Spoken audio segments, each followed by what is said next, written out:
İlkin müəllim, sağlam həyat nə deməkdir? Birinci, biz doğru yola doğru olaraq həmişə hər bir şeyin kəlməsinə, kökünə getməyə çalışırıq ki, ümumiyyətlə bu sözün mənası nədir və içəriyi nədir. Sağlam sözün kökündə sağ dayanır. Bizim yaxınlarda çəkdiyimiz sağ və sol haqqında videorolikimiz də var. Düzdür, insanlar solaxaylar hamısı tökülürlər üstümüzə ki, bizim nə günahımız var. Yəni, sağ kəlməsi insanın ümumiyyətlə sağ tərəfi indiki və gələcək zamana aid bildirir. Yəni, bizim bədənimizdə, sağ tərəfimizdə yaranan problemlər bizim indiki və gələcək zamanımıza aid hansısa yaxınlarımızla bağlı energetik, informatik zədələrdən xəbər verir.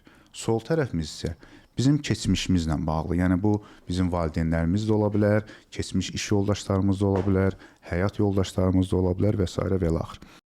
Can sağlığı paketimizi əldə edərək sağlamlığınızı dəvə dərmansız və ən qısa zamanda bərpa edə bilərsiniz. Ətraflı məlumatı videonun açıqlamasından oxuyun. Yəni, sağ deyəndə bizim sağ kəlməsi həm tərəf bildirir, həm də sağ qalmaq sözü var da, yəni sözün kökündə sağ var, sağlığı var.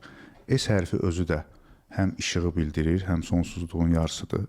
Bəli, bəli. O sağlamlıq deyəndə ilk növbədə sən Rusca deyirlər, здесь, indi və burada olmalısan.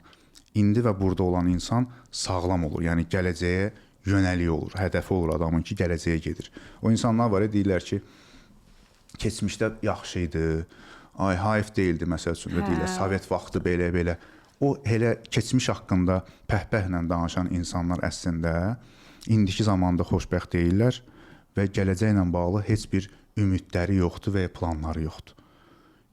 Özlərini dartırlar keçmişə. Bu insanlar çox hallarda xəstə olurlar. Həyatınızı dəyişdirəcək 2 illik səyahətə hazırsınızsa, Erkin Qiyası ilə Doğru Yola Doğru onlayn təliminə qoşulun. Ətraflı məlumatı videonun açıqlamasından oxuya bilərsiniz.